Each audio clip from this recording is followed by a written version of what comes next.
Hello friends, and welcome back to the tailgate. Clinton Miner here from Sawtooth Bushcrafting. I wanted to go on with a little bit of the theme from our last video. In the last video, the last two videos, we went out and showed how we collected some of the fatwood we use in this video and in other videos. I've got a couple of large chunks from that stump we dug up.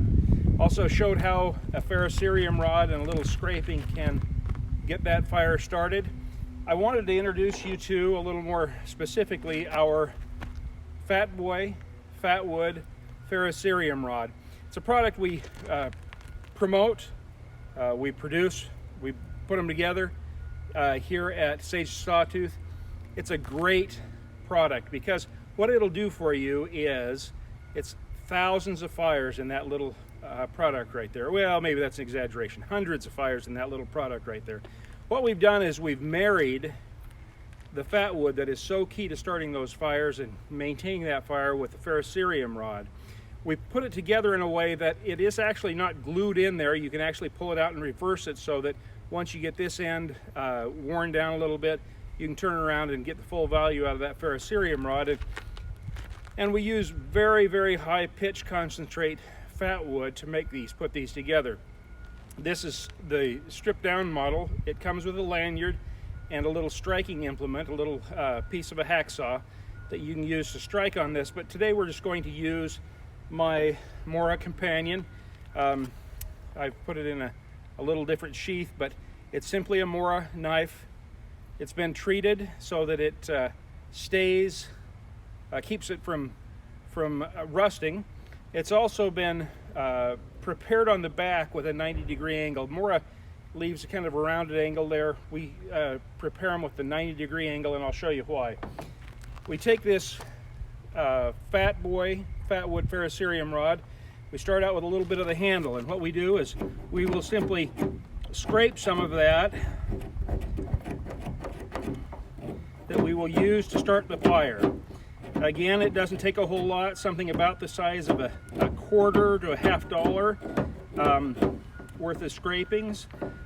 And you can see I'm taking a little bit of this, maybe a quarter of an inch of the handle is going to be taken away from that. So you can see that there are literally many, many fires in this little piece of fatwood that we can use with our ferrocerium rod.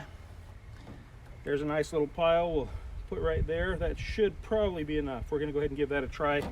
Get the rest of what we've scraped off here. Don't lose any because it's good stuff. And we take the ferrocerium rod. Again, the ferrocerium rod is a combination of metals that is very specifically put together so that you can oxidize it quickly. That's why when you strike it with another piece of metal or even with the stone, it takes small pieces of that metal off, very thin. Those oxidize very quickly, creating heat, and that's where the sparks come from. Because of that, it'll also rust really bad. And so when you get a ferrocerium rod, it's typically got some paint on the outside to keep it from rusting. You'll see on this one, I've gone ahead and scraped some of that off.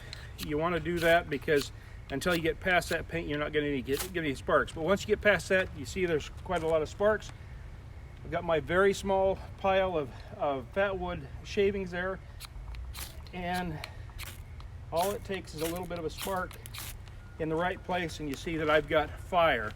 Now that fire, not only is that fairly easy to get started, and will start when it's wet because it's just essentially turpentine that's burning there, but you can see that that's also burning for a significant period of time. Now, you know, I've got this on a piece of fatwood, so it's going to burn very long if I let it, but you can see that those shavings still haven't gone away. You've got about a minute or 2 minutes worth of time for that little bit of shaving I took off the handle of your Fatboy Fatwood Ferrocerium rod to start a fire. Incredible product, very useful, reasonably priced to provide you with hundreds of fires as a real backup. You know, these are as easy to use as a match and much more reliable. So if you're interested in these, contact me at cherrygulch@yahoo.com. That's cherrygulch@yahoo.com.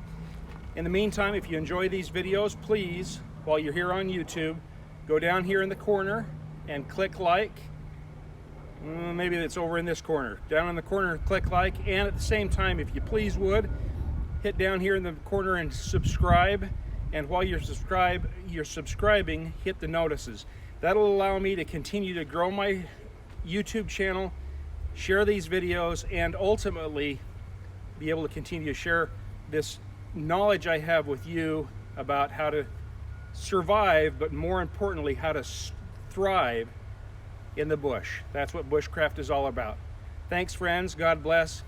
Once again, thank you for your support. Thank you for your like. Thank you for your subscription. This is Clinton.